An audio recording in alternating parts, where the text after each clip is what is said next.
مساء الخير للجميع ويا رب يجعل حياتهم كلها خير.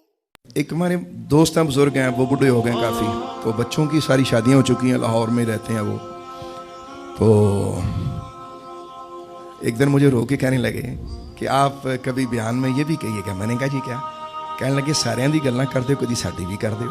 میں نے کہا جی کر دیں گے آپ کی، آپ بتائیے کیا. کہتے ہیں دیکھیے اب ہم گھر میں اکیلے ہیں. میں نے کہا وہ کیا؟ انہوں نے مجھے ایک شعر پڑھ کے سنایا، لیکن جب میں نے وہ سنا یار وہ بھی رو پڑے، میں بھی رو پڑا. اب وہ شعر سنیے گا. وہ کہنے لگے کہ پتر لے گئے نوہاں، پتر لے گئے نوہاں، تیاں لے گئے ہور، مائی بابا ایویں بیٹھے جیویں بیٹھے چور.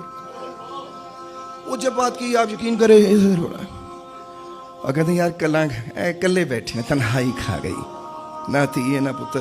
پتر آپ علیحدہ ہو گئے اور تیاں اپنے گھراں چلیاں گیاں. ساڈا بھی کوئی راہ ہے، ساڈا بھی کوئی یار ہے، ساڈا بھی کوئی سجن ہے. تو یہ بات مجھے کھا گئی.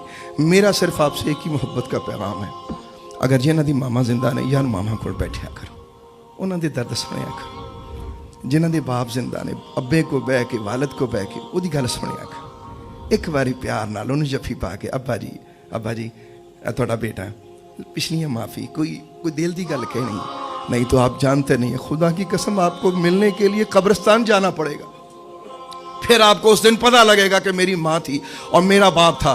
تو اپنے گھر کو زندگی میں قبرستان نہ بناؤ، تو ان کی تنہائی کا ازالہ کرو. ماں باپ بڑی دولت ہے، یہ بڑے پیار دی جگہ ہے. اللہ تعالیٰ ساڑھے سارے تے رحمت فرمائے.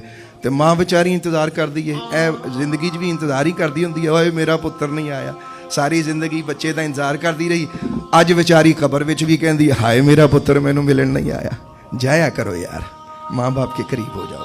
اگر وہ دنیا میں ان کی خدمت کرو، اور اگر وہ دنیا سے وصال پا چکے ہیں تو دعا کر کے ان کی قبروں پہ جا کے ان کے لیے فاتحہ پڑھا کرو.